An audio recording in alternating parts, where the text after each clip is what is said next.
It's Friday the 13th and this is my daily update. Everything's brand new, everything's brand new, you see everything's brand new. I want to take you back to when I was a teenager in the 80s. There was a film came out around about 1981, 1982, and it was called E.T. Now E.T. changed my life because there was a famous scene in that film where there was some boys on some BMX bikes and they took E.T. on a journey which ended up with them flying into the sky through the moon, and it was amazing.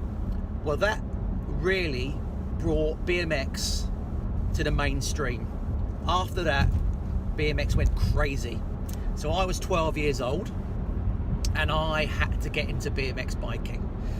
So my stepdad at the time, we went on the free ads, the yellow pages, which you may remember, and we bought a second-hand bike. It had aluminium wheels, really heavy, and I think it was called a Piranha. Horrible old heavy bike, cast aluminium wheels. So I then started to go down our local skate park, which we were very lucky because in Portsmouth there was a skate park called Chelsea Skate Park, and it had bowls and rinks and lots of flat areas to ride bikes. It was originally built in the 70s for skateboarding, but obviously skateboarding died out and BMXing took over, Bmx Freestyle. So I used to go down the skate park and practice, first of all at the weekends, and I got better and better. Then I think this bike lasted about a month before I broke it, because going down the bowls, jumping out the bowls, the aluminium wheels just shattered. So I upgraded, got a better bike, and then I just practiced and yeah, every day of my life I ended up down there. I hated school. In fact, I used to bunk off school to practice. So by the time I was 13, 14, I was getting really good. And in Southsea, there was a competition called King of the Skate Parks. And it was all the local BMXers and also the national skate parks all came down to this one competition, and we all took part together. And I was probably 14 at the time. And I went in there, did my stuff, and guess what? I won for my age group. And at the time, there was a brand called Skyway, and they were a global BMX freestyle and racing brand, and they spotted me. So they paid attention to what I was doing, and about 6 months later I went into a competition in Bristol called the British Amateur Freestyle Championships. I went in there for my age group and I won. So from that moment onwards I ended up sponsored by Skyway. They gave me 2 bikes, one for freestyle, one for ramps. They gave me all the beautiful clothing, you know, lovely Bell motorbike helmet, Bell Moto 4, which we were sponsored by, Vans tennis shoes, which we were sponsored by. You know, it was brilliant. Best years of my life. So, you know, after that, yeah, sponsored by Skyway, then I used to go in, I was probably 14, 15 years old, started to get into national competitions, travelling around the country. I think my age group was 14 plus expert, and I think in 1985, 86, I was second in England for doing BMX freestyle, you know, tricks on the ground, ramps. I was a good all-rounder. I wasn't brilliant at one thing, I was good at everything.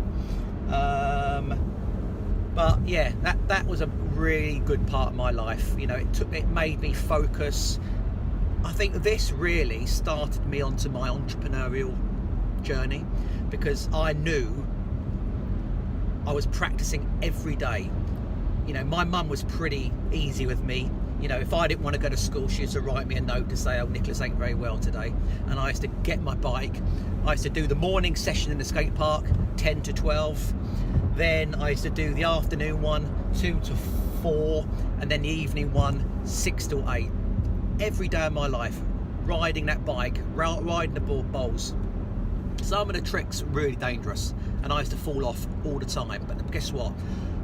Like being an entrepreneur, the more you fall off, the more you learn, until you get it absolutely perfect. You keep going, and that's what I did every single day. Practice, practice, practice. Higher the aerials, the more dangerous the tricks, the more I wanted to learn it. And yeah, and I did some TV commercials. I did a Doritos crisp commercial in the 80s for American TV. I did a kids television show called Splash in the 80s. I did another advert for another crisp company. So yeah, it really kept me busy, really focused, kept me off the straight, kept me off, going off doing bad things, like some of my mates were, not focusing, getting up to no good, drink, partying hard. But that did come later on. So when I hit sort of 17 years old, and I started to look at girls and drinking, and my focus sort of went, that's when I really took my eye off the ball, and sorry to say, I sort of started to give up on my bike, which I shouldn't have done. So in 1987, I sort of retired from BMXing because I thought I was too old, it was going out of date, and I wanted to move on. And really, for the next sort of 10 years, I didn't really do much. Apart from dream and thinking, oh, this time next year I'm going to be a millionaire, when I wasn't actually really doing anything. Lots of my buddies who stayed in the sport all became world champions. They all, maybe 3 or 4 years after I retired, X Games started. And I've got mates who became world champions, and they stayed in the sport, and they're still in the sport now, not riding but managing, and they created their own brands, and they've got a team of riders who ride for them, and some of them are millionaires in their own right. One of my buddies, a very good friend of mine, he's got a bike company. He's probably worth 5 or 6 million. He collects supercars now. When I go around his house, he's got like a Lamborghini Aventador, brand new. He's got a Ford GT, the new version. He's got a Lamborghini Countach, all in his garage, all from the winnings and the investments he's made from BMXing. I went to some reunion at the House of Vans last summer, and all the world's top BMXers were there, all in their sort of 40s and 50s. It was brilliant. I've got an amazing picture which I'll stick up there. It's me in a lineup of around about 20 guys: Bob Harrow, Carlo Griggs, Scott Freeman, Matt Hoffman. Oh God, everyone you can imagine is in this lineup. And guess what? Little old me is on the end. It was amazing, really, really cool. Yeah, so that was my journey in BMX. I shouldn't have given up, and that's a good lesson to learn. Never give up. Keep going and going and going. I try and tell my daughter, she's amazing at golf. She's 14 years old, but guess what? She can't be bothered. She'd rather be on her phone or talking to her mates, because she's probably talking to boys now and they're not focusing on what they should do. She's that good, she could be sponsored. She could be sponsored. So in 2 or 3 years' time, she could have had a deal with Nike, earning money, semi-professional when she's sort of 18 years old and, traveling the world. But guess what? She doesn't want to do it. She hasn't got that drive like I had. Yeah, so BMXing, amazing part of my life. I reminisce about it all the time. I saw some old photos in an album yesterday. This is what triggered this video today. But I'll put up some pictures, and they're really cool. I had long hair, blonde long hair, good looking kid I was, I must admit. People used to think I was a little girl because I had a long blonde hair like a Californian kid. But listen, please subscribe to my YouTube channel, like, share it with other people, and then my next video is going to be around about my uncle.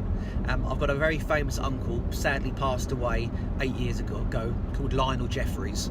And if you have ever seen Chitty Chitty Bang Bang, he played Grandpa Potts in that.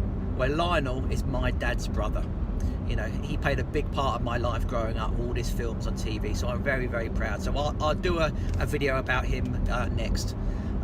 Anyway, have a great Friday, be positive, and I'll speak to you soon.